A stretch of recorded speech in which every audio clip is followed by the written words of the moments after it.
métier journaliste d'investigation, un métier à risque. Alors, on va peut-être commencer par rappeler qu'en 2017, 65 journalistes ont été tués dans le monde dans l'exercice de leur mission, de leur profession. Les assassinats notamment de Daphne Galizia à Malte, de Jan Kuciak en Slovaquie et de Victoria Marinova en Bulgarie nous rappellent que le continent européen n'est malheureusement pas épargné par le problème. Alors, est-ce que les journalistes d'investigation se considèrent menacés ?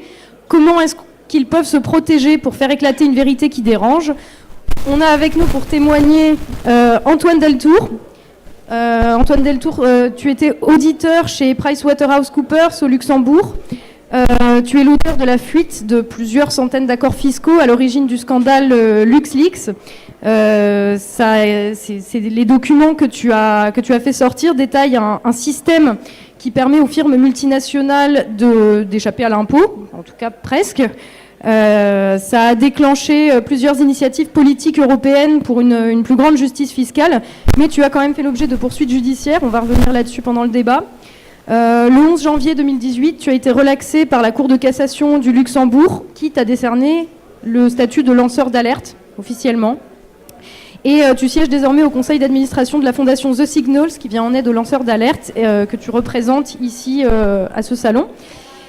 Et Nicolas Vescovaci, tu es journaliste indépendant, tu réalises des documentaires, tu enquêtes notamment sur le monde de la finance, quel que soit le sujet, décortiquer des systèmes, démonter des mécaniques, montrer l'envers du décor, c'est l'ambition que tu assumes.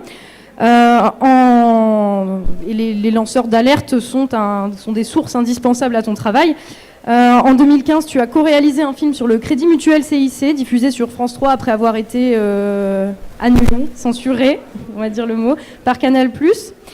On va y revenir aussi. Et l'année dernière, en 2017, tu as publié avec ton collègue Jean-Pierre Canet une grande enquête sur Vincent Bolloré, intitulée Vincent Tout-Puissant, publiée en 2018, janvier 2018, chez J.C. Lattès. Voilà. Si tu veux... Oui, je suis ici, moi, juste pour rappeler que quand même ce sont les livres, ici, qui sont mis à l'honneur. Donc voilà, un ici, évidemment, qui est tout à fait pertinent pour cette table ronde. Et je vais vous lire quelques extraits qui sont en relation donc avec cette table ronde, qui sont extraits de ce livre-là, donc qui a été écrit sous la direction de Fabrice Arfi et Paul Moreira. Informer est un délit, n'est pas un délit. Ensemble contre les nouvelles censures. Voilà un livre que vous pouvez trouver ici. Dans un cas comme dans l'autre, les procédures engagées échappent au droit de la presse qui réglemente par exemple le délit de diffamation, le plus fréquemment utilisé contre les journalistes. Il est défini par la loi comme la légation ou l'imputation d'un fait qui porte atteinte à l'honneur ou à la considération de la personne à laquelle le fait est imputé. Pour échapper à la condamnation judiciaire, le journaliste poursuivi peut soit prouver la vérité des faits qu'il rapporte, soit démontrer sa bonne foi. Celle-ci, qui laisse une marge d'appréciation au juge, repose sur 4 critères légaux. La légitimité du but poursuivi, c'est-à-dire l'intérêt public de l'information. L'absence d'animosité personnelle. Vous n'écrivez pas sur votre professeur de primaire que vous détestiez. La prudence et la mesure dans l'expression. On ne dit pas saleté de crapule corrompue pour un délit suspecté de corruption. Ainsi que la qualité de l'enquête. Vous ne vous êtes pas contenté de surfer sur Google pour respecter le débat contradictoire. Voilà le cadre légal subtil qui permet au journalisme d'être libre et responsable depuis plus d'un siècle en France. Contourner ce droit pour mieux en cadenasser la liberté est une tendance qui me paraît de plus en plus lourde avec les années, même si aucune étude statistique n'existe sur le sujet, à ma connaissance.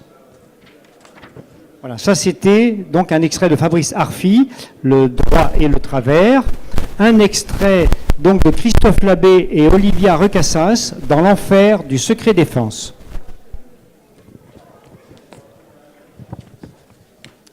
En 2011, à la fin du quinquennat de Nicolas Sarkozy, alors que nous étions en train de boucler, coécrit avec Didier Assou, journaliste du Canard enchaîné, L'espion du président, une biographie non autorisée du chef du renseignement intérieur, il a fallu pour une raison inexplicable, changé par 2 fois, à 15 jours d'intervalle, la serrure de notre appartement.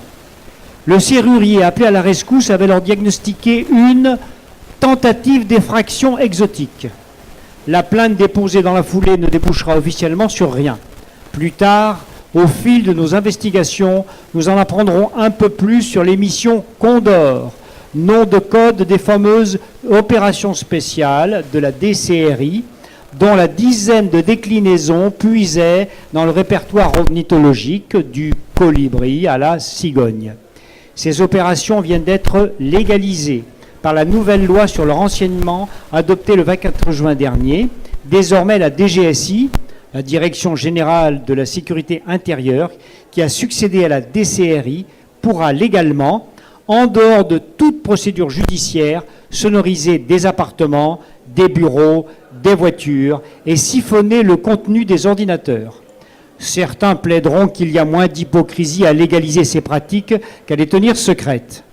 La vérité est que jamais nos services de renseignement n'auront été aussi puissants en moyens humains, financiers, technologiques, aussi opaques, aussi difficiles à contrôler, et que jamais, pour des juges ou des journalistes, il n'aura été aussi compliqué d'enquêter sur ce monde d'ombre. Et enfin, pour finir, de Paul Moreira, de La Liberté d'informer. On ne peut pas consulter les dossiers sur la base desquels le Conseil des ministres a délibéré. Les documents retraçant des délibérations gouvernementales, qu'il s'agisse de courriers échangés entre des ministres ou des membres de cabinet et les principaux responsables du ministère. Par exemple, deviennent incommunicables les résultats de l'enquête mensuelle sur le moral des Français, réalisée par le service d'information et de diffusion du Premier ministre, qui contient des éléments d'information intimement liés à la prise de décision par le gouvernement. Dans l'histoire récente, impossible de jeter un coup d'œil sur les documents relatifs à la politique de la France en Irak de 1981 à 1983. En bref, l'essentiel de l'activité de l'État français devient invisible à la société civile. Il existe pourtant aujourd'hui une urgence démocratique à instituer une véritable loi d'accès aux documents. À l'heure où la méfiance s'installe entre la société et les institutions représentatives, où des lanceurs d'alerte comme Edward Snowden nous révèlent le degré de pénétration d'agences gouvernementales dans nos communications, intrusions qui ne sont soumises à aucun regard public, citoyen ou judiciaire, il nous apparaît nécessaire de modifier les règles d'accès des citoyens aux activités de l'administration.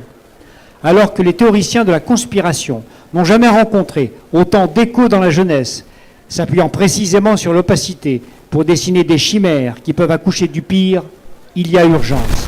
Il en va du lien social, du renforcement de la démocratie, d'une dynamique indispensable entre pouvoir et contre-pouvoir. Il est vital que la transparence devienne enfin la règle et le secret l'exception.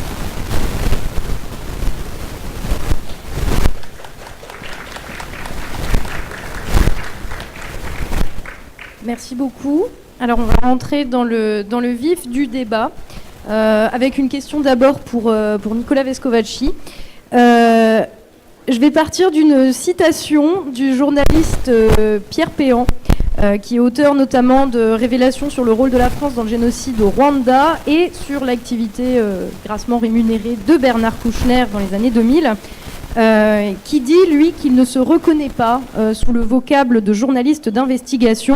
Pour lui, investigation, c'est la traduction d'une expression américaine policière et qu'il préfère le mot enquête, qu'il se définirait plutôt comme un enquêteur d'initiative sur des sujets sensibles. Comment est-ce que tu définis ce terme, Nicolas ? Est-ce que tu récuses le titre de journaliste d'investigation ? Alors, vous m'entendez ? Oui. Bonjour et merci d'être venus aussi nombreux. Merci pour cette question. Alors moi, je commencerai par dire que je ne crois pas du tout au terme de journaliste d'investigation. Ça commence mal, puisque je suis censé représenter cette catégorie de journalistes qu'on place souvent un petit peu comme une élite parmi nos confrères. Les journalistes dits d'investigation ne sont pas des super-héros, ils ne sont pas meilleurs que les autres, ils ont simplement peut-être plus de temps, plus de détermination, et surtout un accès à un média qui leur fait confiance. Et ça, c'est indispensable. Pour moi, les méthodes qu'on utilise, les méthodes d'enquête qu'on utilise, devraient être celles qu'on utilise au quotidien pour n'importe quel sujet traité.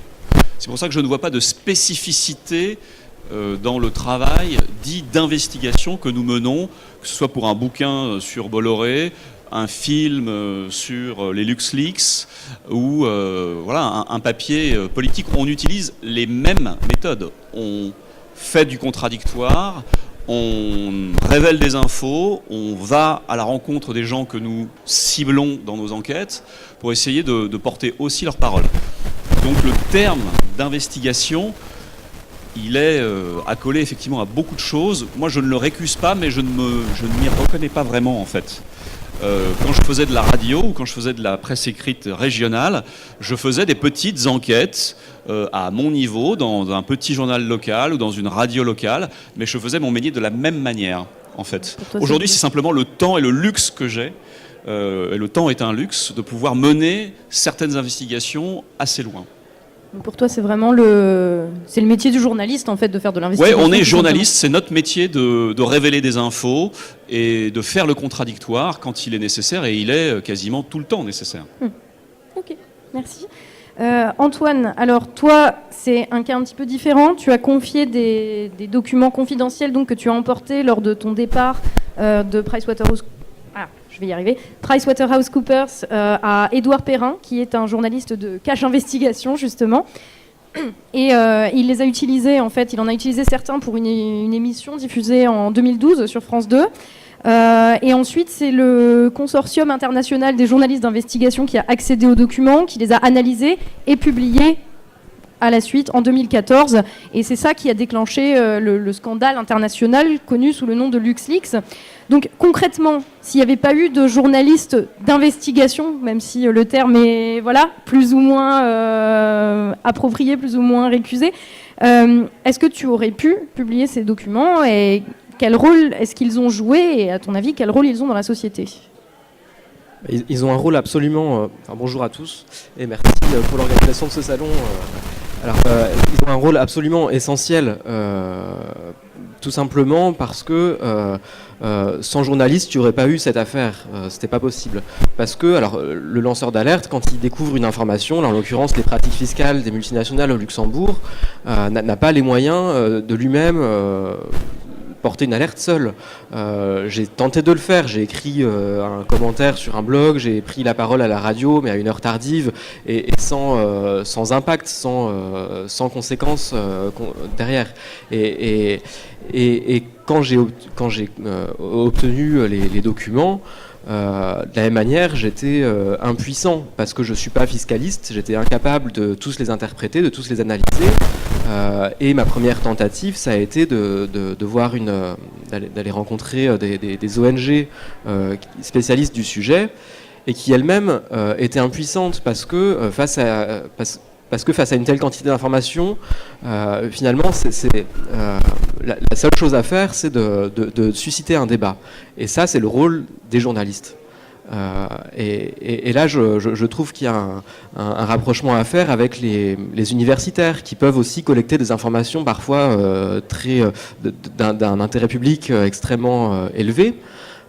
Et dans un certain nombre de cas, c'est une matière qui les dépasse. Et il y a besoin du journaliste d'investigation ou du journaliste tout court, appelons-les comme ça, pour vraiment analyser en profondeur ces informations et susciter un débat. Parce que c'est ça l'objectif premier du lanceur d'alerte, c'est face à des pratiques qui sont condamnables, qui sont en tout cas des dysfonctionnements forts de la société, c'est de changer les choses en sensibilisant l'opinion, en informant l'opinion de ces pratiques-là. Et pour ça, le rôle d'information, c'est le journaliste, évidemment. Donc tu penses qu'ils ont un rôle d'utilité publique. En fait, au-delà du journalisme considéré comme d'investigation, les journalistes ont vraiment un rôle d'utilité publique, selon toi ? Les journalistes ne serviraient à rien dans une monarchie ou dans un régime autoritaire, mais à partir du moment où c'est nous, le peuple, qui avons le pouvoir, c'est un peu difficile d'exercer notre pouvoir sans savoir ce qui se passe dans le monde.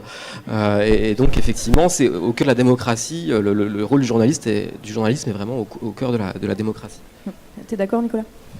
Bah écoutez, oui, autrement j'aurais pas de métier, j'en vivrais pas, enfin j'essaye d'en vivre. Non, c'est sûr, enfin c'est une banalité que de dire que les journalistes sont l'un des piliers. Pardon, oui, c'est vrai que ça va mieux en le disant, mais si nous n'existions pas, il y a peut-être effectivement des choses qui ne vous seraient pas connues. Et notre métier, évidemment, c'est de révéler des informations d'intérêt général, et c'est ce qu'on essaie de faire au quotidien quand on en a les moyens en fait.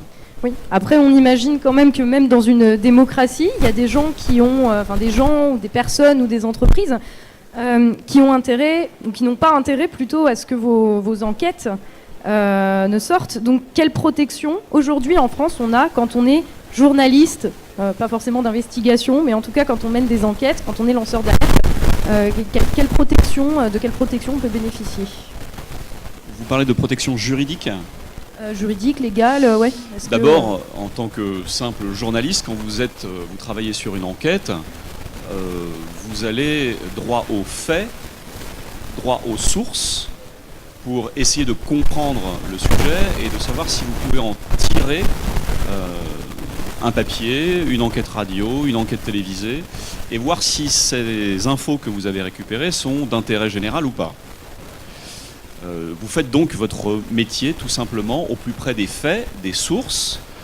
Antoine a été l'une d'entre elles pour le sujet dont on a parlé, les LuxLeaks. Et c'est d'abord la base du métier. Si vous êtes suffisamment armé, si vous avez suffisamment enquêté, creusé, cherché, trouvé des faits, des sources, et que vous êtes en capacité de publier, vous ne devriez pas avoir de soucis, et de soucis juridiques.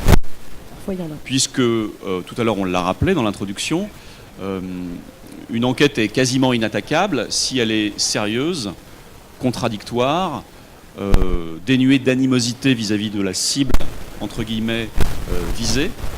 Vous êtes inattaquable. Il se trouve qu'il y a des entreprises, des personnages qui ont la fâcheuse habitude d'attaquer, ils en font même un business parfois, d'attaquer les journalistes pour simplement mettre une pression. Mais nous n'avons pas de protection particulière. Parce que nous serions journalistes, nous ne sommes pas protégés plus que n'importe quel autre citoyen. D'accord. D'autant que, en tant que journaliste, là, il y a une nouvelle loi cette année qui est entrée en vigueur. C'est la loi sur le secret des affaires, qui est censée protéger les informations à valeur commerciale considérées comme secrètes par des entreprises. Donc c'est vraiment ton domaine, Antoine. Là, cette loi qui est juste une transcription en un peu plus stricte, on va dire, de la loi européenne sur le secret des affaires, ça a entraîné une levée de bouclier de la part des journalistes français qui voient une menace à la liberté d'information. Tu penses que c'est le cas ? C'est une menace tout à fait réelle. Parce que donc, cette définition du secret des affaires est extrêmement large. Il suffit de considérer une information comme un secret pour que ça en soit un. Donc en gros, toute information d'une entreprise est potentiellement un secret. Et c'est donc un outil qui, d'après les défenseurs de ce texte, aussi bien la directive que la transposition, c'est pour protéger les entreprises de l'espionnage industriel, l'espionnage économique. Mais il y a déjà un droit existant pour protéger la propriété intellectuelle.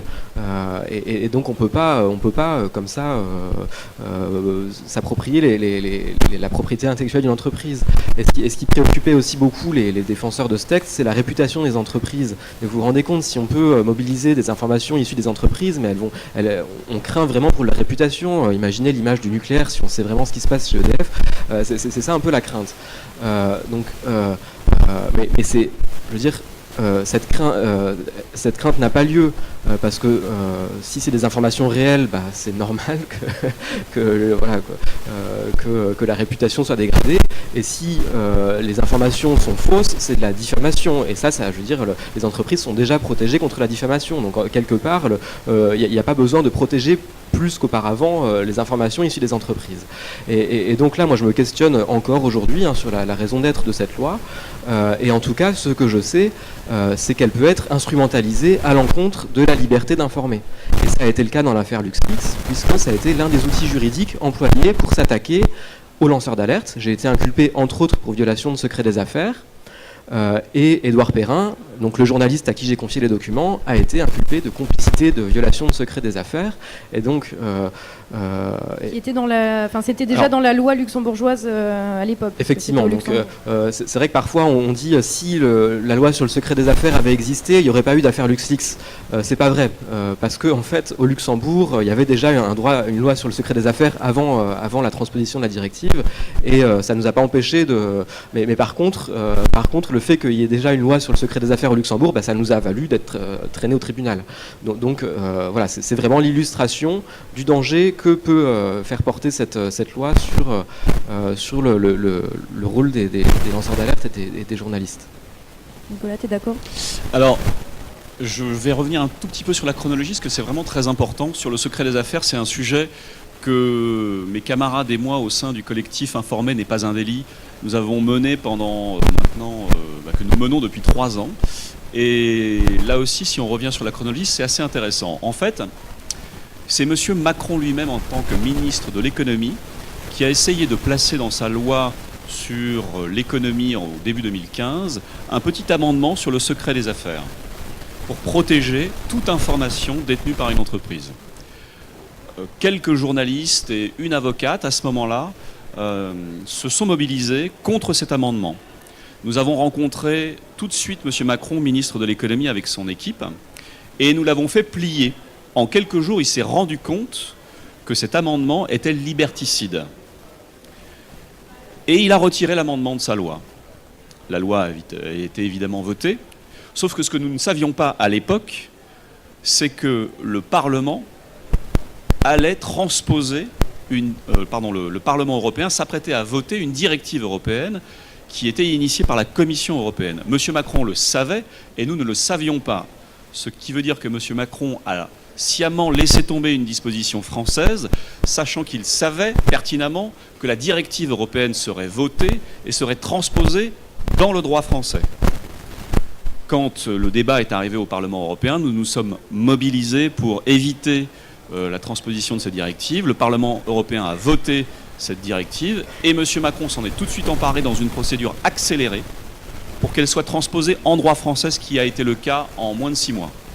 Nous nous sommes mobilisés semaine après semaine. Nous avons interpellé le gouvernement, les députés, M. Macron lui-même. On a publié des tribunes et ils ne nous ont pas entendus. Aujourd'hui, le secret des affaires est une vraie menace sur la liberté d'informer parce qu'il protège toutes les informations, qu'elles soient économiques et commerciales.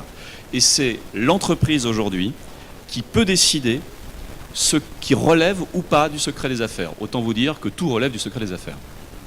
C'est pour ça qu'on s'est mobilisé autant et malheureusement on a perdu cette petite bataille. Ça ne veut pas dire qu'on laisse tomber, mais récemment vous avez peut-être vu que ce secret des affaires a été soulevé pour la première fois, non pas par une entreprise, mais par l'Agence nationale du médicament, sur l'affaire du Levothyrox.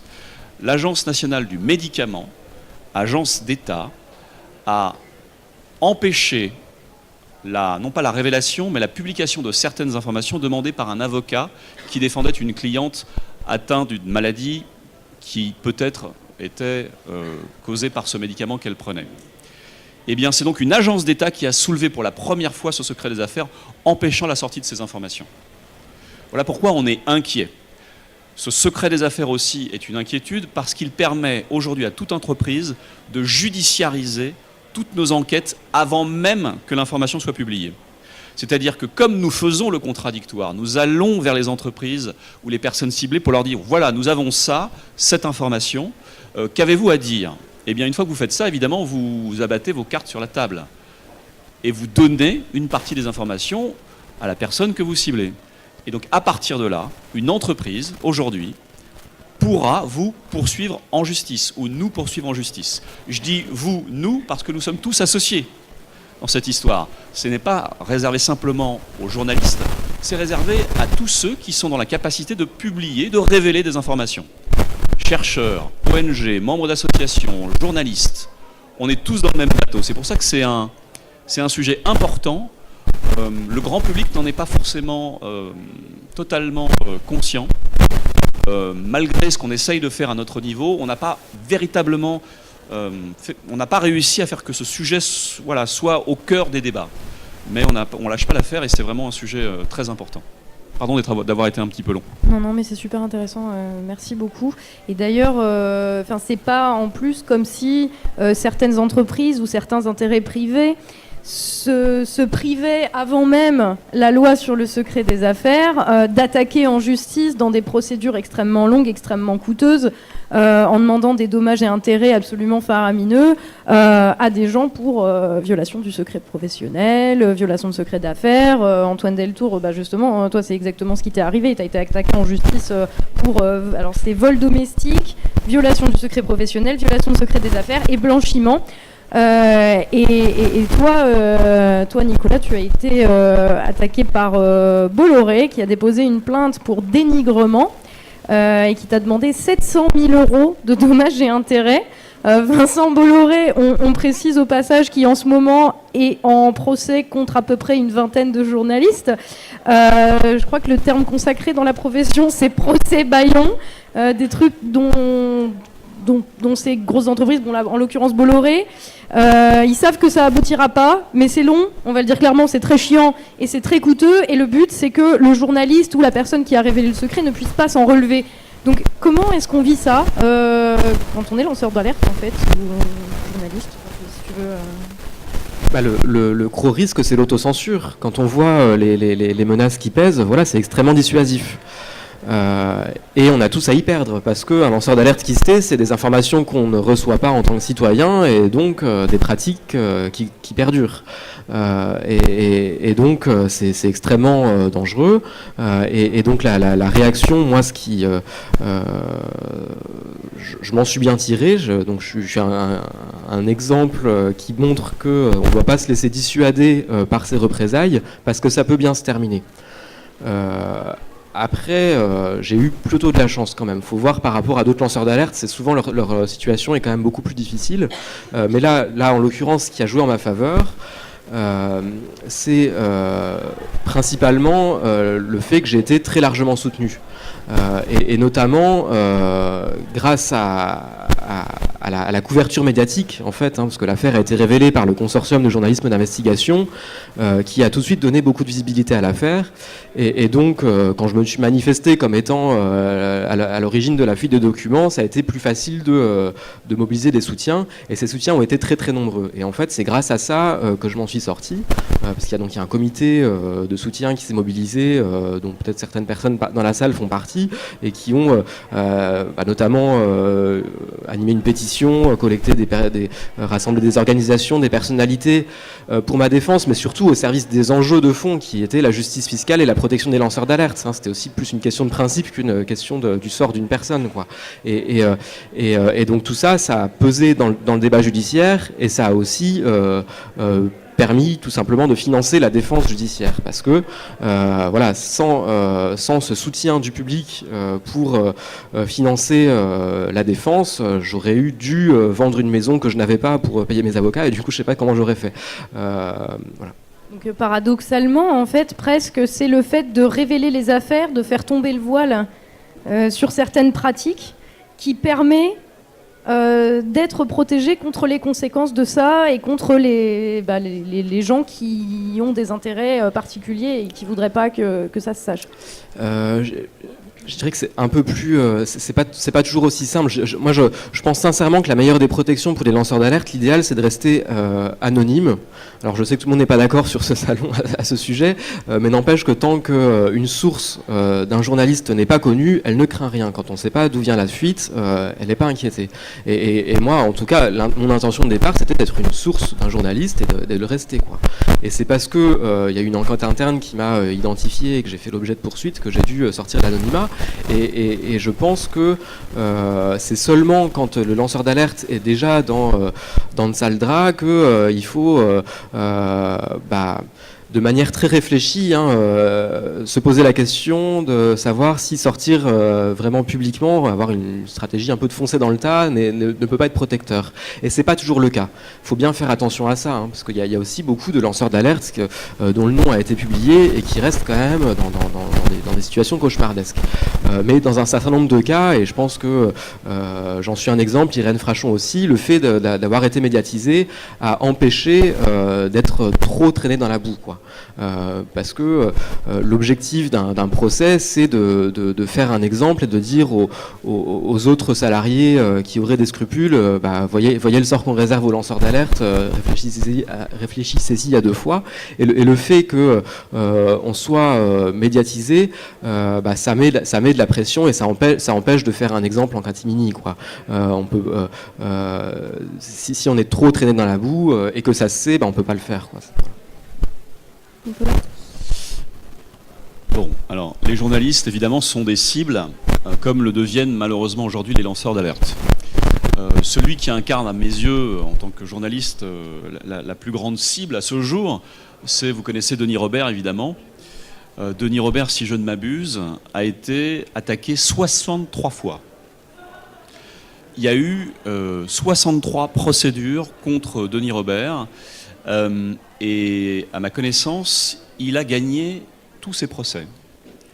Il me semble qu'il a peut-être été condamné en diffamation pour un point minime, mais il a gagné l'intégralité de ses procès sur le fond. Imaginez 63 procédures. Pendant 10 ans, Denis a été massacré par ces procédures. Donc, humainement, personnellement, professionnellement, c'est une vraie épreuve. Et donc c'est compliqué de vivre ça. Denis aussi a eu la chance d'être aidé, d'avoir des avocats qui ont tenu bon, mais je crois que les frais d'avocat se montent à plusieurs centaines de milliers d'euros sur cette période de 10 ans. Donc la pression, elle est double en fait. Elle est professionnelle, elle est financière. Quand vous passez la moitié de votre temps à vous défendre, c'est autant de temps que vous ne passez pas à enquêter et à travailler. Quand on vous demande de payer des dizaines ou des centaines de milliers d'euros de dommages et intérêts, évidemment, ça vous fragilise d'une certaine manière. Mais ce n'est pas une raison pour laisser tomber. En tout cas, ni Denis, ni mes confrères, ni moi-même ne renonçons à notre métier parce que nous sommes poursuivis en diffamation. Dans mon cas, vous avez cité, je ne porte pas ça comme un étendard et j'en suis pas fier du tout. Mais c'est vrai que M. Bolloré, pendant la rédaction du bouquin, Vincent Tout-Puissant, m'a envoyé un huissier à ma porte avec une lettre. Elle n'est pas signée de M. Bolloré, mais elle est signée de Arnaud de Puyfontaine, qui est le président du directoire de l'entreprise Vivendi, qui me réclamait à l'époque 700 000 euros. 700 000 euros pour avoir envoyé 22 mails et 14 SMS sur une période de 3 mois pour faire ce que je fais d'habitude, c'est-à-dire, encore une fois, le contradictoire. Aller chercher la parole de celui que vous ciblez. J'ai donc envoyé ces mails à 11 cadres de Vivendi, dont M. Bolloré. Toujours en étant évidemment extrêmement poli, avec des questions, me semble-t-il, écrites en français. L'entreprise Vivendi a jugé bon de me poursuivre dans cette procédure au civil, me demandant donc 700 000 euros de dommages et intérêts. Ce qui est marrant, c'est que... Harcèlement, du coup Alors, c'est dénigrement et harcèlement. La lettre est formulée ainsi, et ça m'a fait rire jaune quand je l'ai lu pour la première fois. Il est écrit, je cite, que j'ai déstabilisé la bonne marche de l'entreprise. Vous imaginez le pouvoir que je peux avoir. 22 mails et 14 SMS, j'aurais déstabilisé la bonne marche d'une multinationale investie dans les médias. Je suis extrêmement... J'étais vraiment sur le cul quoi, quand j'ai lu ça. J'ai beaucoup ri, mon éditeur aussi, puis après on a ri jaune quand on a vu la somme qu'on nous demandait. Et alors une petite anecdote, c'est qu'aujourd'hui c'est plus 700 000, mais c'est 750 000 qu'on nous demande. Oui, parce que nous avons osé, avec mon avocat,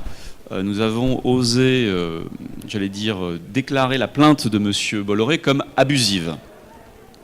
Et donc l'avocat de Bolloré a jugé abusif le fait que nous traitions sa plainte d'abusif. Donc il nous demande 50 000 € supplémentaires.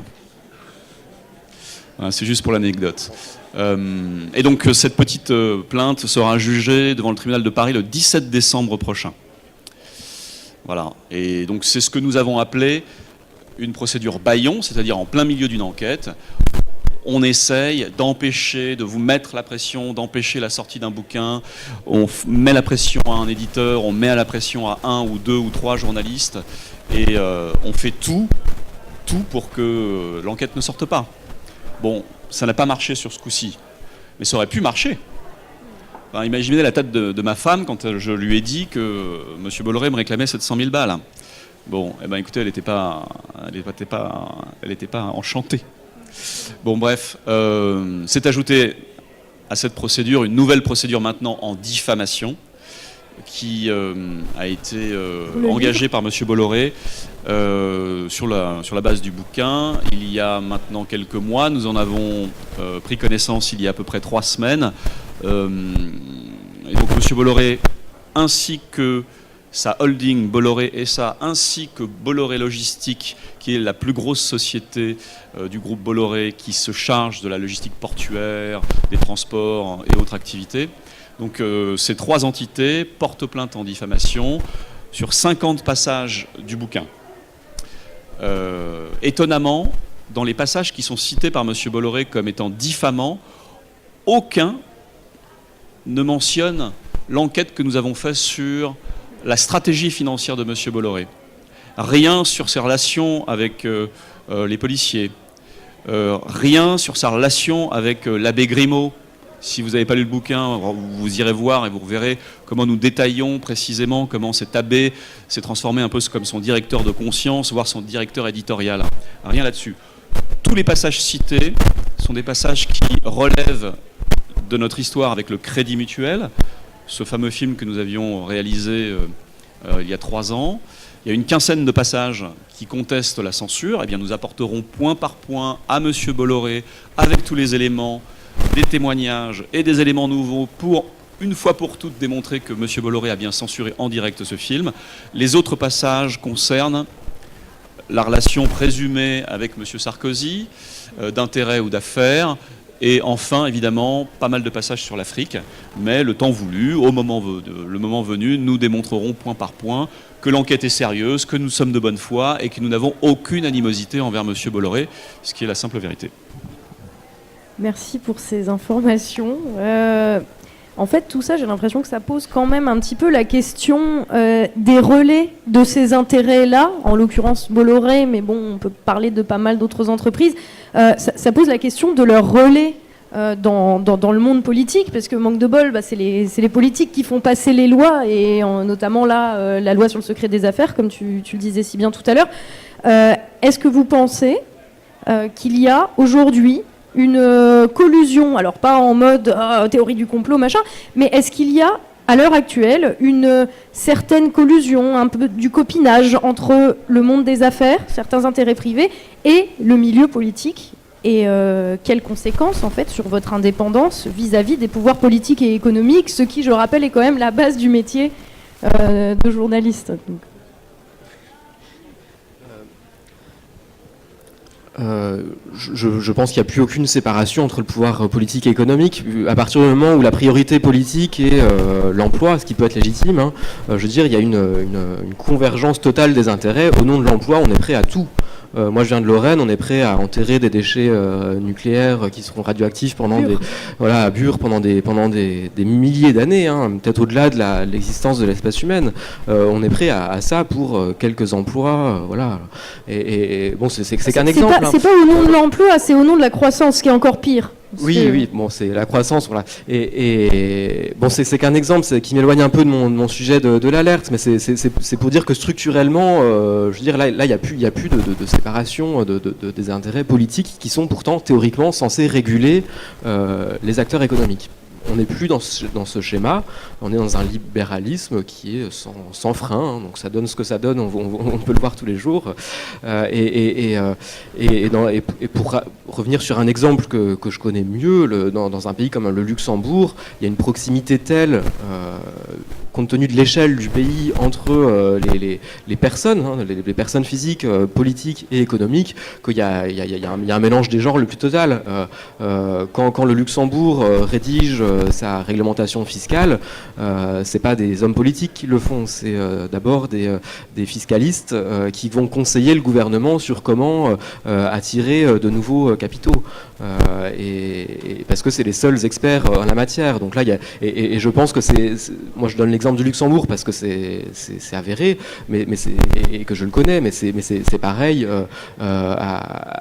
aussi en France et au niveau de l'Union européenne. Il y a un certain nombre de législations qui atteignent un niveau de complexité qui fait que les hommes politiques se reposent sur l'expertise des lobbies économiques sans plus de travail, de représentation de l'intérêt général. Donc c'est extrêmement inquiétant sur le fonctionnement actuel de la démocratie. Ça les arrange peut-être aussi un petit peu.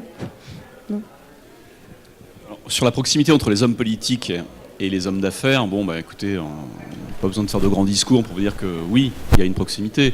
Pour revenir à ma marotte bolloréenne, Monsieur Bolloré avait l'habitude de dire ne dépendre d'aucun, mais les connaître tous.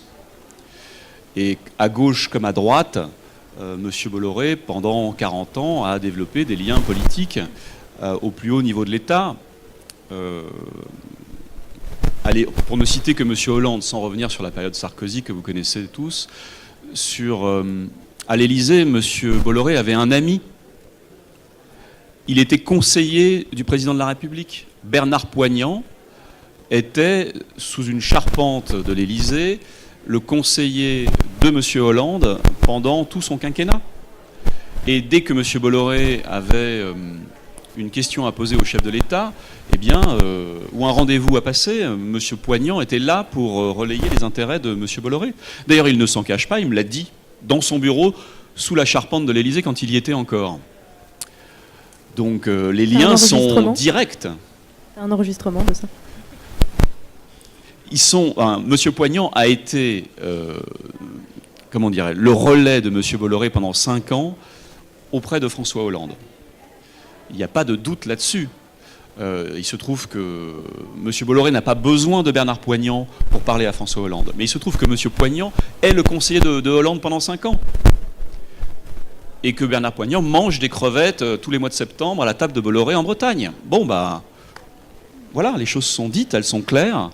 Elles sont assumées d'ailleurs par les deux hommes. Je crois que c'est assez clair sur la question de la collusion entre le monde des affaires et le milieu politique.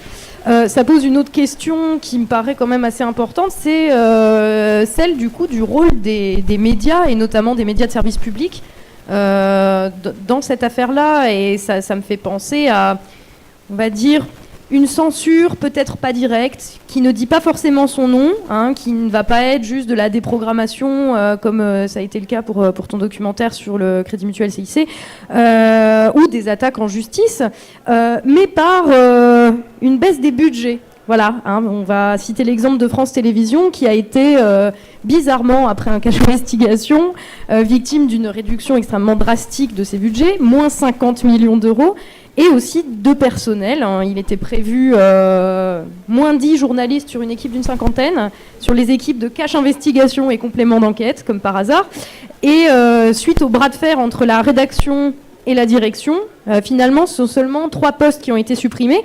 Donc quand même, journaliste, et notamment quand on mène des enquêtes, c'est un travail qui demande des moyens. Et du coup, est-ce que, on va dire, les médias, et notamment les médias de service public, qui ont un intérêt à informer, à donner aux gens les clés de compréhension de ce qui se passe, est-ce que vous pensez que les gens qui travaillent dans les médias les ont, ces moyens, tout simplement ? Je n'ai pas su d'avoir le meilleur point de vue pour éclairer le sujet, mais en tout cas,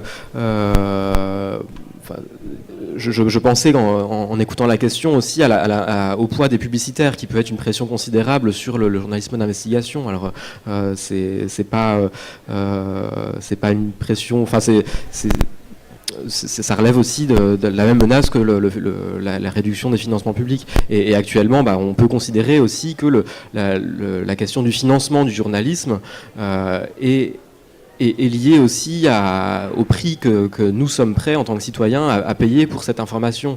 Et il se trouve que, je ne sais pas si vous êtes beaucoup abonnés à des médias payants, mais je pense qu'on ne paye pas suffisamment, quoi. Parce que ça a un coût, ça demande du temps, et on a l'habitude de consommer énormément d'informations gratuites, et du coup c'est quand même un luxe d'aller au-delà, quoi.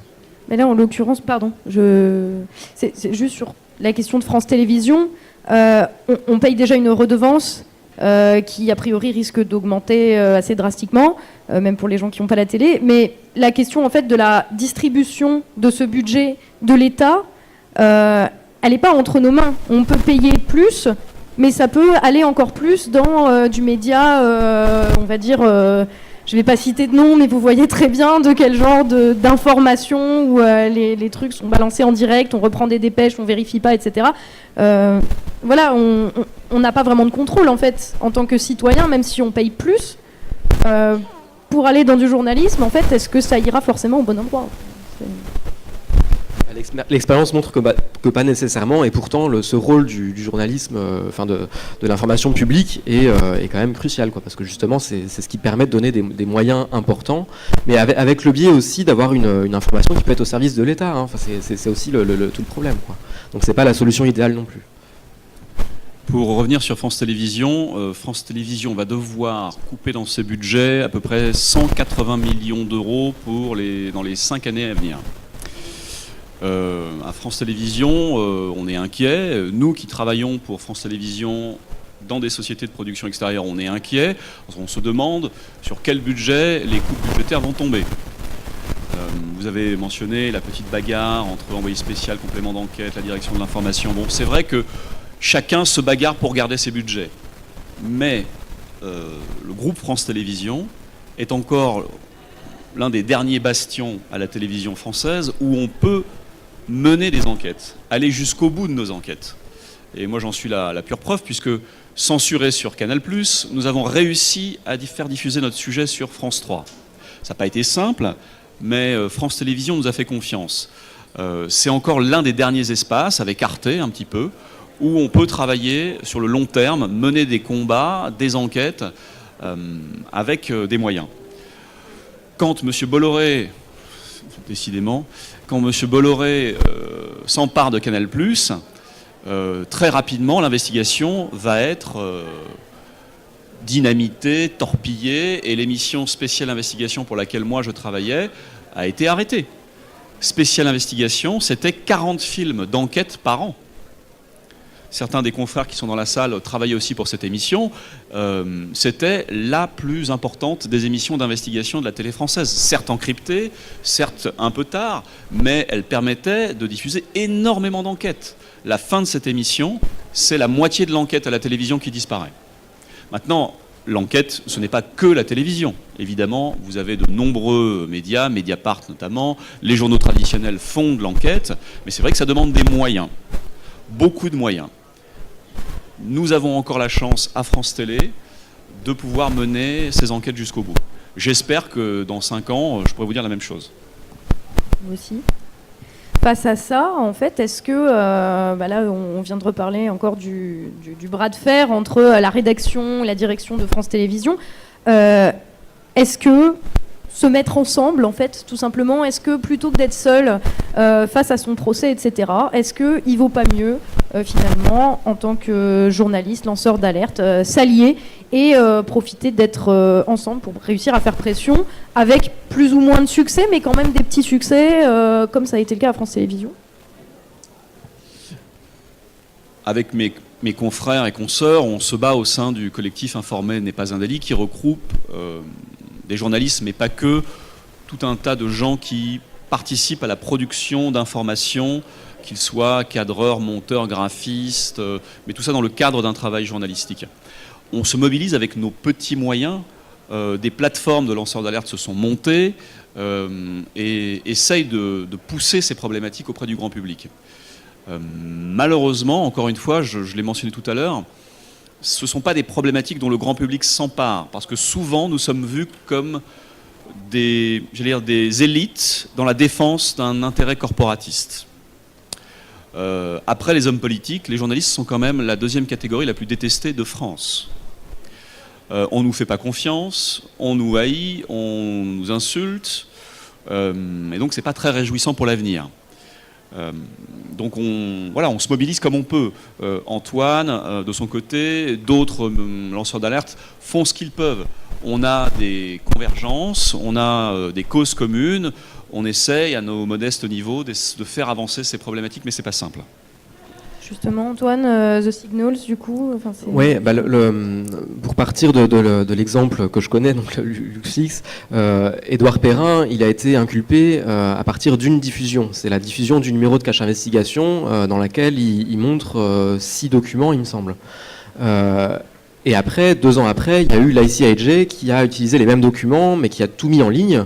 Là, c'était des dizaines de milliers de pages. Et il n'y a pas eu plus de réactions judiciaires. Et quelque part, ça montre qu'un journaliste seul ou avec une rédaction ou une boîte de prod, il est quand même beaucoup plus vulnérable que des dizaines de boîtes de prod ou des dizaines de rédactions. Et c'est là tout l'intérêt de l'investigation collaborative.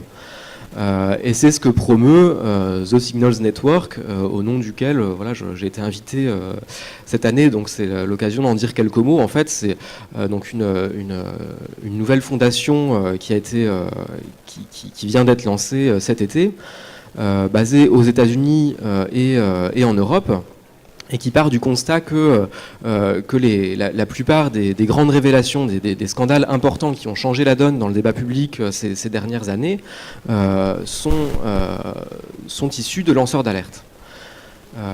Et les 2 problèmes que ça pose, c'est que d'une part, les journalistes sont dans une posture passive, où on attend qu'un lanceur d'alerte se manifeste.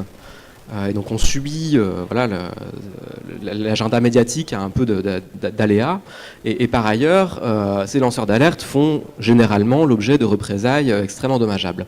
Donc la réponse par rapport à ça, ça a été la réponse que propose The Signals Network, c'est 2 programmes d'action. Le premier, c'est de monter un réseau de médias pour que l'investigation se fasse de manière collaborative. Alors, ce qui n'est pas nouveau, parce qu'il y a déjà la ICIJ, il y a European Investigative Collaborations, il y a d'autres réseaux qui cherchent à ce que les journalistes se serrent les coudes pour être moins vulnérables. Donc, on essaye de faire la même chose, mais avec une nouveauté, c'est de chercher à prendre l'initiative sur l'agenda médiatique, en ayant une démarche proactive vis-à-vis des lanceurs d'alerte. Et donc le fonctionnement de ce réseau de médias, c'est de lancer un appel à information. Donc pour les citer, il y a plusieurs médias partenaires. Il y a The Intercept aux États-Unis, en France c'est Mediapart, Die Zeit en Allemagne, bientôt El Mundo en Espagne. Bon, je les cite pas tous. Et donc ces médias partenaires se sont réunis pour identifier les thèmes qui, d'après eux, relèvent d'un intérêt public majeur. Et aujourd'hui, pour l'instant, ils ont retenu un thème, et il y en aura d'autres après. Le premier, c'est les usages abusifs des données personnelles. Donc tout ce qui peut être fait, par exemple, avec les big data, et on pense notamment à l'affaire Cambridge Analytica et ce genre de gros problèmes. Et donc, ce réseau de médias a lancé un appel à information en disant: est-ce que des lanceurs d'alerte ont quelque chose à dire par rapport sur ce sujet? Et c'est une manière de prendre l'initiative sur l'agenda médiatique. Donc ça, c'est le premier programme d'action, c'est travailler avec les médias. Et la deuxième jambe de The Signals Network, c'est un programme de protection des lanceurs d'alerte, qui a pour vocation à protéger les lanceurs d'alerte qui auront répondu à ces appels à information, de manière à ce que la protection arrive le plus en amont possible. Et moi, pour avoir été lanceur d'alerte, je trouve ça hyper confortable, parce que quand on va voir un journaliste, effectivement, on n'est pas forcément en confiance, on ne sait pas ce qui va se passer, on sait qu'on se met en danger. Et là, les journalistes qui vont aller voir le réseau de médias partenaires, les lanceurs d'alerte qui vont aller voir le réseau de médias partenaires, savent que il y a un programme développé pour les protéger. Alors qui reprend six modes d'action. Donc il y a une aide juridique, une aide en termes de sécurité, de sécurité informatique. Donc on a une experte qui est en fait salariée du New York Times et qui a notamment contribué au développement de Tor, donc qui s'y connaît un peu dans son métier. Il y a aussi le troisième niveau d'action, c'est les relations publiques, aider les lanceurs d'alerte à pas se faire broyer par la machine médiatique. Une action de plaidoyer, donc pour soutenir publiquement leur cas et médiatiser leurs problèmes. Et le cinquième mode d'action, c'est un soutien psychologique, c'est un besoin qu'on a identifié chez la plupart des lanceurs d'alerte. Et le dernier, qui est inspiré un peu du programme de protection des témoins, c'est carrément une mise au vert. En cas de menaces physiques sur des lanceurs d'alerte, ce qui peut arriver, c'est voilà, on est capable très rapidement de pouvoir mettre à l'écart un lanceur d'alerte qui serait menacé.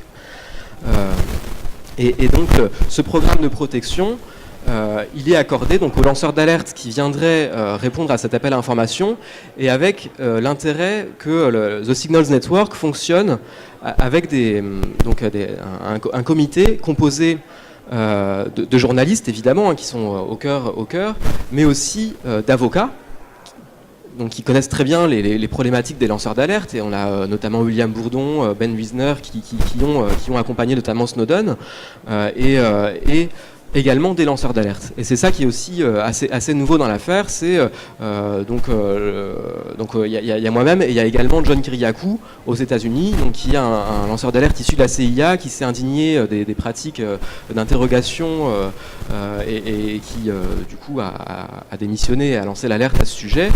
Et là l'intérêt, c'est que les lanceurs d'alerte eux-mêmes puissent éclairer quels sont leurs intérêts, quoi. On est peut-être les mieux protégés pour savoir comment protéger nos pairs, quoi. Les mieux placés pour savoir comment protéger nos pairs. Et donc, de manière très concrète, si parmi vous des personnes auraient des informations à partager sur les usages abusifs des données personnelles, donc le média partenaire en France, c'est Mediapart, et il y a donc la possibilité de contacter Mediapart via la messagerie Signal, donc qui est normalement très sécurisée. Et il y a également un email qui a été mis à disposition qui est chiffré avec PGP également. On recommande le courrier postal qui est encore, qui est la manière dont je communiquais avec Édouard Perrin au moment les plus sensibles, et qui reste assez sécurisé. Il y a de plus en plus de plateformes qui se montent justement dans cet esprit collaboratif. Et je voulais citer l'initiative de mon collègue et ami Laurent Richard, qui a courageusement monté une plateforme dont vous avez peut-être entendu parler, qui s'appelle Forbidden Stories, qui a été initiée par Laurent il y a maintenant un peu plus de quasiment 2 ans, et qui a permis notamment de poursuivre l'enquête de cette journaliste qui a été assassinée à Malte. Le projet est devenu le Daphne Project et a permis à une quinzaine de médias européens de poursuivre l'enquête, d'aller plus loin. Et le but de cette plateforme, c'est justement ça, c'est de donner la possibilité à des enquêtes de sortir quand les journalistes ou lanceurs d'alerte sont menacés, et de pouvoir mettre à disposition des sources pour que l'enquête puisse ne meure pas et qu'on puisse aller au bout. Et c'est ce qui s'est passé sur cette première enquête qui a été publiée notamment dans Le Monde, mais aussi dans Envoyé spécial, qui a permis à une partie de l'enquête de Daphne Galizia qui a été assassinée de voir le jour, en fait. Et ça, c'est une initiative qui est inédite et qui prend tout juste son envol et qui mérite votre soutien. Maintenant, il y a d'autres formes de plateformes Internet. Une qui est en train de se monter s'appelle Disclose, je crois qu'elle est représentée ici. D'autres lanceurs d'alerte ont monté leur propre petit réseau pour faire entendre leurs paroles, relayer les infos, et ils méritent votre soutien, évidemment. Merci. C'était presque la question suivante, en fait, les moyens que vous aviez mis en place vous-même et vos collègues, en fait, pour vous protéger de tout ça. Après, fondamentalement, ça pose quand même une question qui est celle... j'ai l'impression, en fait, que là, on en est arrivé à un stade où les pouvoirs publics ne font tellement pas leur boulot de protection des gens qui informent, qui risquent parfois leur vie pour vous informer, pour nous informer. Les pouvoirs publics n'ont pas l'air de faire beaucoup leur boulot, et big up à vous de prendre le relais, quoi. Mais est-ce que du coup, il n'y a pas aussi des choses qu'on peut attendre de ces gens-là à la tête de l'État ? Alors, pour accrocher avec le sujet, le journalisme d'investigation, une des menaces qui pose sur le journalisme d'investigation, c'est l'assèchement de leurs sources. Je veux dire, s'il n'y a plus de lanceurs d'alerte qui se manifestent, il n'y a plus d'investigation possible. Et donc, quelque part, protéger les lanceurs d'alerte, c'est aussi une manière de défendre l'investigation. Et là-dessus, la loi Sapin 2 a pour objet de protéger les lanceurs d'alerte, et on voit qu'elle est insuffisante et qu'un certain nombre de besoins immédiats, matériels des lanceurs d'alerte ne sont pas couverts par les dispositions de cette loi. Et voilà, donc là c'est ma réponse à ma question. Non, les pouvoirs publics ne font pas assez. C'est pas désespéré, on peut continuer à se battre. Le combat actuel, parce que la loi Sapin 2 maintenant elle est passée, il est au niveau européen. Donc il y a une directive qui a été proposée par la Commission européenne, présidé par Jean-Claude Juncker, ex-premier ministre de Luxembourg, mais comme quoi tout est possible. Il a proposé une directive européenne pour protéger les lanceurs d'alerte, et qui est en train de se discuter maintenant. S'il y a un besoin d'une pression citoyenne, c'est maintenant. Interpellez vos députés européens. En plus, ils sont en campagne, ils vous écouteront peut-être, parce qu'en ce moment, à Bruxelles, on discute des mots qui protégeront ou non les lanceurs d'alerte à l'avenir. Et il y a à peu près les mêmes faiblesses qu'il y a dans la loi Sapin 2, qui sont notamment d'obliger à d'abord, quand on a une alerte à porter, à en parler à son chef, qui va peut-être du coup ne pas recevoir ça avec beaucoup de bienveillance. Et donc voilà, au niveau de l'action politique, il y a ça, et face à cette insuffisance de l'action politique, et notamment en France avec la loi Sapin 2, la semaine prochaine sera créée la maison des lanceurs d'alerte, qui a pour objet d'apporter une aide matérielle aux lanceurs d'alerte, de répondre à leurs besoins concrets, avec notamment un fonds de dotation qui servira entre autres à financer les besoins des lanceurs d'alerte. Nicolas, oui. De notre côté, les journalistes que nous sommes, évidemment, l'une des sacro-saintes règles de notre métier, c'est la protection des sources. Donc, quand on s'engage dans une enquête avec un lanceur d'alerte, on s'engage jusqu'au bout. Ce qui a été notre cas sur le Crédit Mutuel, sur le film, on s'est engagé jusqu'au bout. On a pris en compte l'enjeu du film. Les lanceurs d'alerte nous ont fait confiance et ont témoigné dans le film. Ils sont aujourd'hui dans une situation toujours assez difficile, mais nous sommes allés au bout ensemble de cette histoire. D'ailleurs, au passage, le film n'a jamais été attaqué en diffamation. Nous n'avons jamais été poursuivis pour cette histoire. Et je sais que c'est compliqué. L'après est toujours compliqué. Il y a la bataille pour mener l'enquête, il y a l'enquête elle-même, et puis il y a l'après. Et l'après est toujours compliqué. Et nous n'en faisons peut-être pas assez, quand je dis nous, journalistes, pour continuer à accompagner, être présents auprès des lanceurs d'alerte. Même si nous gardons contact, le temps passe, nous passons souvent à d'autres enquêtes, et c'est difficile de garder ce lien. Il se trouve que sur le film dont je parle, le Crédit Mutuel, on a gardé quand même un lien. Parce que je vois Céline Martinelli qui est au fond de la salle, hein, et c'est pour ça que je dis ça. Mais on a gardé un lien, on est toujours en lien, et on s'appelle de temps en temps, et on fait en sorte que le lien ne soit pas cassé. Mais c'est vrai que c'est très compliqué d'aider quelqu'un qui engage sa vie professionnelle. Quand ils prennent le soin de révéler des informations, ces personnes-là, Antoine est un exemple de ça, vous engagez votre vie professionnelle, c'est pas simple. Nous ne faisons que rapporter des faits et de vérifier des faits. Nous sommes au service de l'enquête, au service de l'information, mais nous n'engageons pas notre vie. On est peut-être, certes, attaqué en diffamation, on a des procédures, mais ce n'est pas de la même ampleur que d'engager sa vie au quotidien sur une histoire. Et donc, rien que pour ça, on peut évidemment saluer l'engagement des lanceurs d'alerte. Et sans lanceurs d'alerte, il est certain que vous n'entendriez pas parler de la moitié des histoires qui sont révélées aujourd'hui. Donc, c'est capital. Du coup, c'est un travail complémentaire, en fait. Absolument. Les sources et ceux qui divulguent le contenu au grand public, à nous, pour nous permettre justement de comprendre comment fonctionne le monde autour de nous. Je propose que ce soit, à moins que vous ayez autre chose à rajouter, que ce soit le mot de la fin et qu'on passe aux questions. Si quelqu'un a des questions. Est-ce que... Ouais, oui, si tu as un micro sans fil, c'est mieux. Allez-y, vous ferez passer le micro. Bonjour, je suis journaliste et j'avais une question pour Nicolas à propos de la loi sur le secret des affaires. Parce que je travaille moi sur les marchés publics et je m'appuie beaucoup sur des documents qui sont publics en fait, par exemple les contrats de concession dans des délégations de services publics et depuis plusieurs années et à chaque fois on me fournit le contrat et le plus intéressant dans ces contrats-là c'est la partie sur l'équilibre économique du contrat. C'est là que tout se joue dans ces contrats-là. Et en fait, il y a un mois, j'ai demandé un contrat à une collectivité locale qui me l'a envoyé caviardé. C'est-à-dire qu'ils ont caviardé toute la partie concernant l'équilibre économique du contrat. Ils n'ont rien laissé traîner sous prétexte de secret des affaires.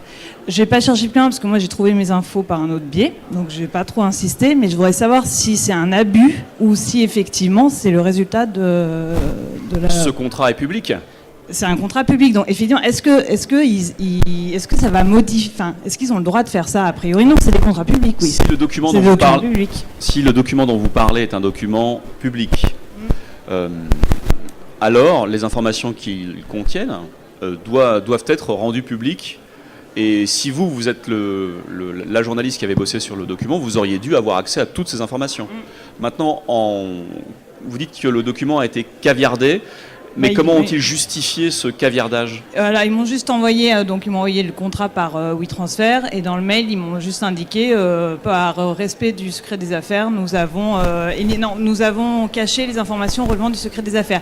Mais résultat, ils avaient caché 10 pages, c'est-à-dire ils les avaient recouvertes de noir et ils n'avaient rien laissé traîner, enfin il n'y avait plus aucune info.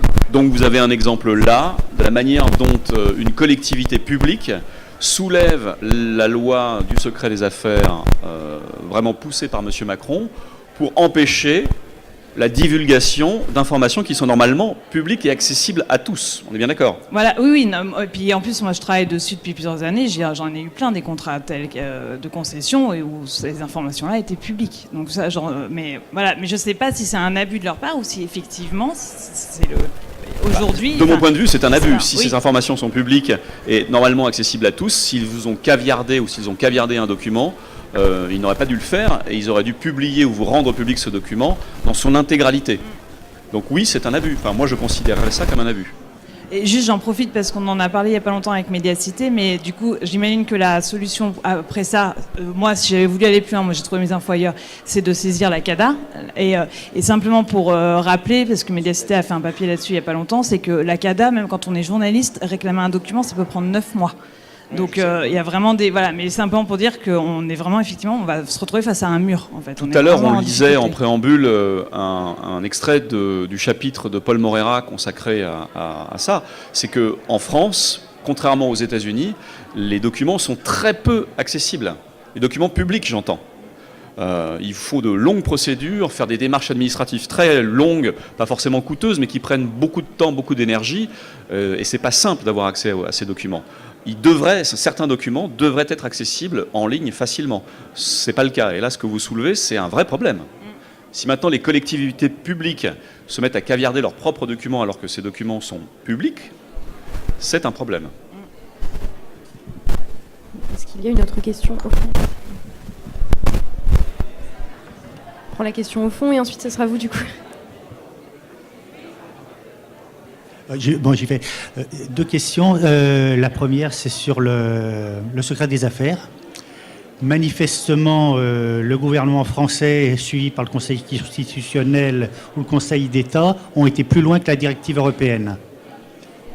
Est-ce que c'est bien normal? Est-ce que c'est pas le problématique-là ne peut pas être soulevé au niveau de la Cour européenne de justice? Alors, j'ai un deuxième point tout de suite pour on parle aujourd'hui évidemment des journalistes d'enquête. Je ferai un parallèle aussi avec les représentants syndicaux qui, dans les entreprises, aujourd'hui se voient opposer le secret des affaires aussi. Voilà. Qui, eux, souffrent au quotidien et on le voit tous les jours, sont alertement, virés de leur boîte.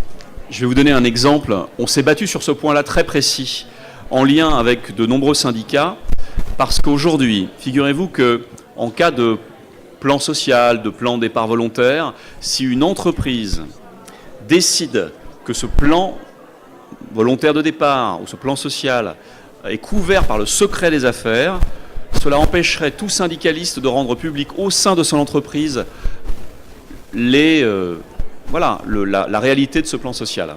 Le plan social serait couvert par le secret des affaires. C'est-à-dire que les salariés ne seraient pas informés du sort qui leur serait réservé à cause de cette initiative de l'entreprise. Voilà jusqu'où va le secret des affaires aujourd'hui. Maintenant, sur votre première question, c'est-à-dire le texte, est-ce que le texte français est plus dur ou moins dur ? C'est très compliqué de le dire aujourd'hui parce qu'au départ, le secret des affaires poussé par la Commission européenne était un texte incroyablement liberticide. Et on s'est battu, plusieurs de mes confrères ont réussi à faire du lobbying à Bruxelles pour faire en sorte que la directive soit, assouplie par rapport à l'intention de la Commission européenne. Ensuite, la France s'est emparée de la directive et effectivement a durci certains points de la directive européenne, donnant, ce que j'ai raconté tout à l'heure, la liberté totale à une entreprise pour protéger ses données. Moi, j'ai absolument rien contre le secret des affaires. Je trouve ça très bien de protéger ses données, mais dans un espace concurrentiel. Si McDonald's veut proposer, pour citer cet exemple, veut protéger ses hamburgers contre Quick, moi, je n'ai rien contre ça. Qu'il protège son savoir-faire des hamburgers, parfait.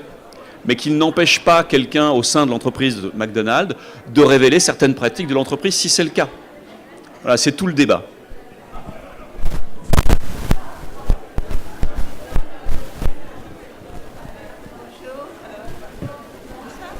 Parlez dans le micro. Voilà. Bonjour. Vous n'avez pas parlé, si je peux me permettre, de la collusion du système judiciaire dans les affaires. C'est-à-dire que quand on est confronté à une affaire comme ça, la justice est en collusion directe avec... c'est-à-dire qu'elle est obstacle. Quel est le rôle de la justice ? Si vous voulez, elle est complice pour étouffer l'affaire. C'est-à-dire qu'on ne peut même pas avoir... vous avez cité le célèbre journaliste qui a eu des problèmes, Denis Robert. Il a eu beaucoup de problèmes, je sais, mais au moins, il a eu... la justice il a gagné la bataille judiciaire. Mais dans mon cas, enfin dans notre cas, la justice est devenue, si vous voulez, solidaire de la grande entreprise pour qu'on ne rentre pas, qu'on ne voit pas le système mafieux. Et c'est encore pire parce qu'il n'y a pas d'issue. Vous pouvez utiliser tous les avocats que vous voulez, si le système judiciaire est corrompu aussi, et ça les gens ne savent pas, on croit qu'on est en démocratie en France, et pourtant la justice, les juges corroborent pour enfoncer encore plus la victime. Voilà ce qui s'est passé dans notre affaire. Nous avions affaire à une grande compagnie qui était en collusion avec un système politique qui a si vous voulez, alimenté une campagne. Est-ce que vous pouvez nous rappeler de quelle affaire il s'agit en quelques mots ? Oui, pour que nous comprenions tous. Je sais que c'est long et compliqué. Le problème, c'est que j'ai contacté énormément de journalistes confrères à vous qui malheureusement ne pouvaient pas sortir le dossier parce que les annonceurs étaient cette entreprise. Donc, ils risquaient d'être virés. Je ne veux pas citer les journalistes, mais j'ai rencontré beaucoup de journalistes. Ils étaient conscients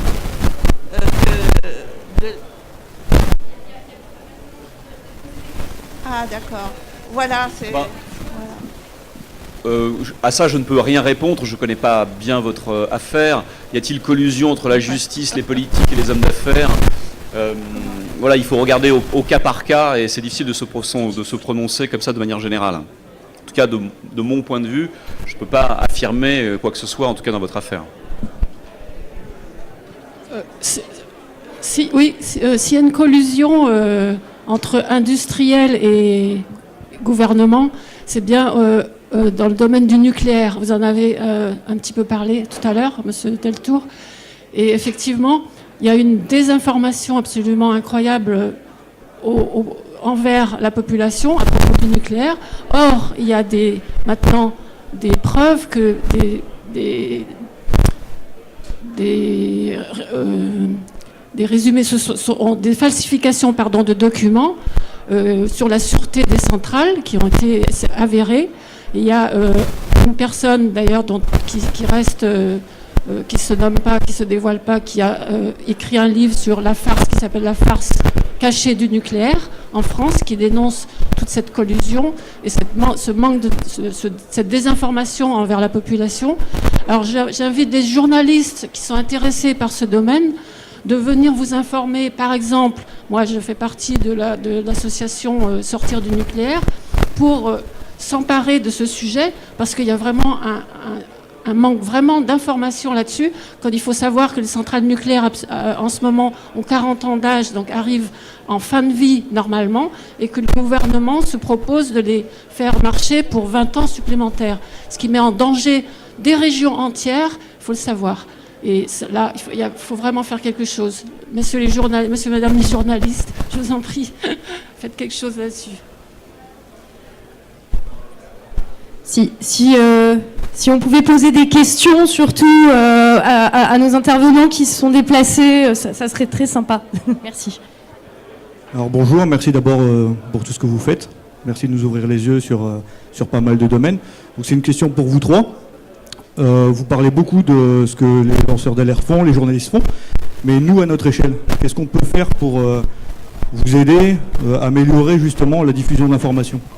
Est-ce qu'on est obligé de regarder des médias alternatifs qui donnent du sens à l'information, ou on est obligé de se mettre sur Internet, ou qu'est-ce qu'on peut faire justement pour améliorer justement cette diffusion ? Merci. Si vous voulez répondre du coup... Parce que là, il y a plusieurs questions qui sont succédées, donc... Oui, il y a plein de moyens d'action. Il y a déjà s'informer, donc après, chacun a la responsabilité, la liberté de choisir son média, mais je pense qu'avoir recours à des médias payants, c'est aussi une manière de soutenir le journalisme indépendant. Et après, il y a donner à la maison des lanceurs d'alerte. Et il y a, je pense aussi... appuyer les responsables politiques qui sont sincères et qui ont la volonté, parce qu'il y en a quelques-uns qui essayent de changer les choses, d'aider les lanceurs d'alerte, de soutenir le journalisme, de lutter contre le secret des affaires. Et ces quelques élus, déjà, ils se mobilisent en général un peu tard par rapport à la société. Donc c'est pour ça qu'il faut que l'opinion fasse pression, et ils ont besoin de relais, parce que s'il n'y a pas des pétitions avec des centaines de milliers de signataires, il ne se passe rien. Parce qu'on voit que même avec des centaines de milliers de signataires, parfois il ne se passe rien non plus. Donc voilà, faut vraiment aller dans la rue quand il y a besoin. C'est appeler les permanences des parlementaires. Enfin, c'est ce genre de choses qui sont vraiment à la portée de tout le monde, Nicolas, tu voulais répondre ? Moi, je dirais lisez, regardez, restez curieux. Informez-vous de multiples façons, luttez contre votre propre pensée. Voilà, soyez curieux. Soyez curieux. En tant que personne qui produit du contenu informatif sur Internet, je rejoins ce qui vient d'être dit. L'important, c'est le recul, l'esprit critique, de ne pas s'informer en partant du principe que si l'information ne colle pas avec notre point de vue idéologique, ça ne veut pas dire qu'elle est fausse et ça ne veut pas dire que les journalistes sont des salauds. Nicolas, tu parlais tout à l'heure en disant que les journalistes étaient la deuxième profession la plus haïe de France. C'est vrai, et malheureusement, parce qu'il y a énormément de gens en fait qui qui ne font pas forcément la différence entre les éditorialistes qui squattent les plateaux télé et les journalistes qui, pour le coup, font leur travail d'informer les citoyens et qui, pour la plupart, sont souvent dans la galère, et toutes les petites mains qui travaillent dans les médias. Donc voilà, je voulais juste rajouter ça. S'il y a une question, alors on va en prendre plusieurs. Il y a vous, ensuite vous, une question. Et vous au fond. Ok, 3 questions. Bonjour, c'était une question, c'est Antoine, c'est ça, je suis pas fou. Ouais, bonjour Antoine, bonjour. Quand on a comme ça dans sa main des informations qui sont quand même cruciales, qui ont un impact global, au moins européen, il me semble, et qu'on a la possibilité de les divulguer, on a donc un rôle important à jouer, et je pense qu'on doit être assez anxieux. Enfin, il y a certains moments qui doivent être quand même assez durs, de se dire, là, je joue gros. Alors, ma question, c'est de quoi est-ce qu'on a à ces moments-là vraiment peur ? Qu'est-ce que ça fait ? À quoi ça fait réfléchir ? Et après, où est-ce qu'on trouve, malgré tout, le courage de sortir de l'ombre ? On a peur que d'une chose, c'est que le ciel nous tombe sur la tête. Hein, mais non, c'est une mauvaise blague. Mais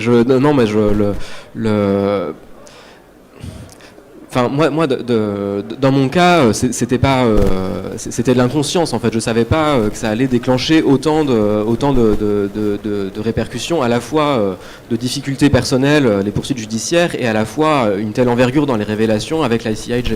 Donc je pense qu'il y a cette part d'inconscience qui explique que d'être allé, enfin que ça soit allé aussi loin.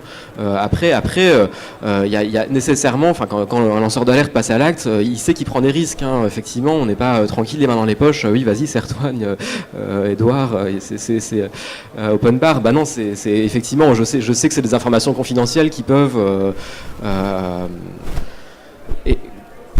Dont, une fois que je les confie, j'en perds le contrôle et je sais pas ce qui peut se passer. Je veux dire, effectivement, c'est des informations qui peuvent bouleverser plein d'intérêts, les intérêts économiques des entreprises concernées, et qui peuvent mettre en cause des politiques installées depuis très longtemps. Alors quand je les confie, je sais pas encore que Jean-Claude Juncker va être nommé à la présidence de la Commission européenne, mais n'empêche que ça pèse sur les enjeux, quoi. Et du coup, bah oui, je sais pas comment répondre. C'est un peu la réflexion solitaire de chaque lanceur d'alerte, qui est de peser le pour et le contre, et est-ce que j'y vais malgré les risques. Il n'y a pas de bonne réponse. Je veux dire, moi j'ai pris cette décision à un moment où je venais de démissionner, j'habitais en coloc, je pouvais partir n'importe où, j'avais pas d'enfants, pas d'emprunt, et c'est vrai que la réflexion n'est peut-être pas la même à 40 ans quand on a un emprunt sur 15 ans et 3 enfants à charge. Alors, moi je voulais juste revenir par rapport au fait de soyez curieux. Donc, quand j'ai une information, et en fait, comme vous dites, les journalistes sont mal vus. J'en discute autour de moi, mais je dis oui, mais il y en a qui sont bien quand même. Enfin, voilà. Enfin, bon. Donc, ce que je fais, c'est que quand je lis un article ou quelque chose sur Internet, un article surtout, dans un journal, je vais voir qui tient le journal. Est-ce que c'est une bonne initiative ? Parce que j'ai été très surprise. Par exemple, j'avais lu un article dans Marianne. Je lui dis, tiens, je vais aller voir qui est-ce qui tient ça. Bon, comme j'ai pas tellement de connaissances comme vous pouvez avoir, je me sens un peu perdue quelquefois aussi. Donc voilà, est-ce que vous pouvez me donner des pistes pour justement éviter de perdre du temps à voir est-ce que ce journaliste-là est un... Bon, mauvais, j'aime pas dire ça, mais est-ce que, il n'est pas un petit peu obligé de faire ça parce qu'au-dessus, il se passe plein d'autres choses, quoi. Enfin, voilà. Alors, vous posez une question extrêmement importante qui touche en fait à la concentration des médias. Est-ce qu'il faut s'interdire de lire Le Monde parce que M. Xavier Niel et Mathieu Pigalle sont actionnaires du Monde ? Est-ce qu'il faut considérer tous les journalistes du Monde comme des journalistes au service du grand capital ? Je vous laisse le soin de répondre à cette question. Pour ma part, je dirais non. Nos confrères du Monde travaillent, font des enquêtes et les publient. Maintenant, c'est sûr qu'au Figaro, du temps de M. Dassault, il était compliqué de publier un papier critique vis-à-vis de feu Serge Dassault. De ses intérêts, de ses rafales, et autres multiples entreprises. C'est compliqué. Il y a des lignes rouges dans certains journaux à ne pas franchir. Mais sachez qu'il y a une liberté très importante, même dans les journaux qui sont tenus par des industriels, de travailler. Ne soyez pas trop inquiètes. Je ne dis pas qu'il n'y a pas d'inquiétude à avoir. Je suis inquiet quand la moitié de la presse régionale de la façade est de la France est détenue par la même banque. Oui, ça m'inquiète. Mais le Crédit Mutuel. Oui, je voulais pas encore revenir sur cette histoire, mais voilà. Ça, c'est inquiétant. La presse privée est, c'est vrai, en France, très concentrée, beaucoup plus concentrée que dans n'importe quel autre État européen. C'est un problème. Mais sachez que nos confrères, la grande majorité de nos confrères, travaillent librement. Ce qui est plus embêtant, et Antoine l'a souligné tout à l'heure, ce n'est pas la censure, c'est l'auto-censure. Quand vous êtes au Figaro, vous ne faites pas un papier critique sur le Rafale. Même si vous avez tous les éléments pour. Ça, je peux vous le garantir. Voilà. Mais regardez quand Le Monde parle de M. Pigasse ou de M. Niel, souvent dans l'article, il est cité, pas souvent, tout le temps. Les journalistes du Monde citent bien M. Pigasse et M. Niel comme actionnaires du groupe Le Monde. Ils le rappellent. Donc, vous pouvez avoir certaines inquiétudes quant à certaines publications, mais je dirais de manière générale que la grande majorité de nos confrères travaillent en toute liberté, enfin j'espère. Voilà. On ne peut pas tirer trop de généralité en fait. Oui. Il y a une très forte concentration en France des médias privés, c'est vrai. Oui, j'avais une question pour Monsieur Nicolas Vescovacci. Comment définissez-vous la limite entre une société qui veut protéger ses données personnelles et un salarié à la liberté de s'exprimer, sachant que quand il est employé, il signe un contrat et que dans ce contrat, il y a des clauses de confidentialité? Pour moi, la frontière, elle est mouvante, mais s'il y a un repère à avoir, c'est une information d'intérêt général. Il ne s'agit pas d'appeler à la délation. Quand on a besoin d'un lanceur d'alerte, on ne recueille pas d'informations qui sont particulières. On recueille des informations et si on considère qu'elles sont d'intérêt général, alors nous, journalistes, nous les publions. Nous faisons le tri souvent. Tout n'est pas publiable. Et ce qui est important, c'est ça.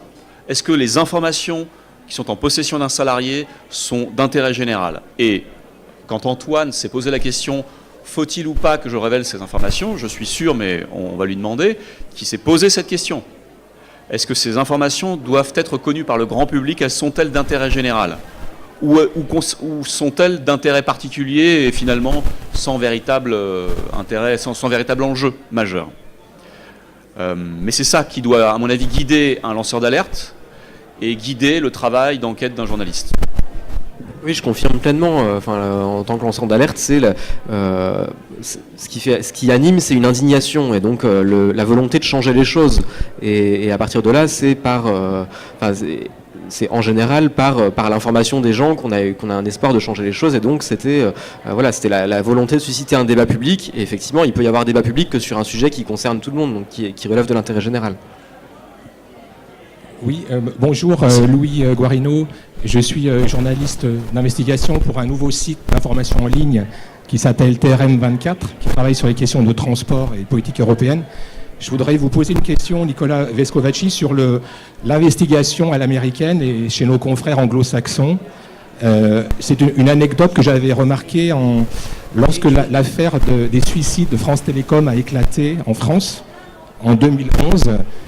Avait lieu à l'époque le festival de l'investigation et du grand reportage au Touquet, et des confrères sur une conférence sur ce thème, l'investigation s'était émue en voyant que des correspondants du Washington Post étaient venus directement à Paris au pied du siège de France Télécom pour commencer à enquêter, et aucun journaliste français d'investigation n'avait encore commencé à travailler. Alors, une question très simple, on dit qu'il y a une investigation à l'anglo-saxonne, énormément de prix Pulitzer, Washington Post. Est-ce qu'on peut dire que les Américains sont de meilleurs investigateurs que les Européens, ou est-ce qu'il ne faut pas mettre en perspective le travail de chacun? Là, vous lancez une question assez vaste, mais c'est vrai que pour répondre brièvement, il y a une tradition du journalisme d'enquête et d'investigation aux États-Unis qu'il n'y a pas en France. Le travail d'investigation est bien mieux considéré aux États-Unis et de bien plus longtemps qu'il ne l'est en France. C'est sûr. Vous connaissez les grandes affaires américaines, le Watergate et autres, je n'ai pas besoin de vous rappeler tout ça. C'est vrai que c'est une véritable tradition journalistique aux États-Unis. Moins en France, mais depuis l'arrivée de Mediapart, eh bien, vous avez vu comme moi qu'il y a quand même un certain engouement.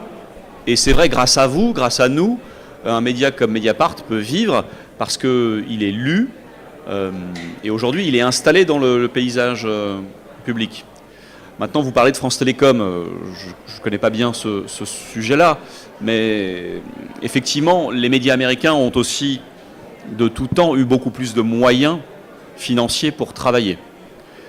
Et ça, il n'y a que l'indépendance qui vous permet de travailler et le financement. Mediapart est une des incarnations du journalisme d'investigation ou d'enquête en France. Mediapart est un journal qui se porte bien grâce à ses lecteurs. C'est d'ailleurs même leur slogan, hein. Il n'y a que nos lecteurs qui peuvent nous acheter. Et ça sera le mot de la fin. Ouais. Merci à tous d'être là. Merci à Nicolas Vescovacci, merci à Antoine Deltour, on peut les applaudir. Merci, je sais pas, merci à l'organisation de ce super salon. Merci en particulier à Daniel Ibanez. Je ne sais pas s'il est quelque part, mais en particulier merci à lui et merci à tous les bénévoles qui travaillent sur le salon ce week-end. Voilà, à bientôt. Merci.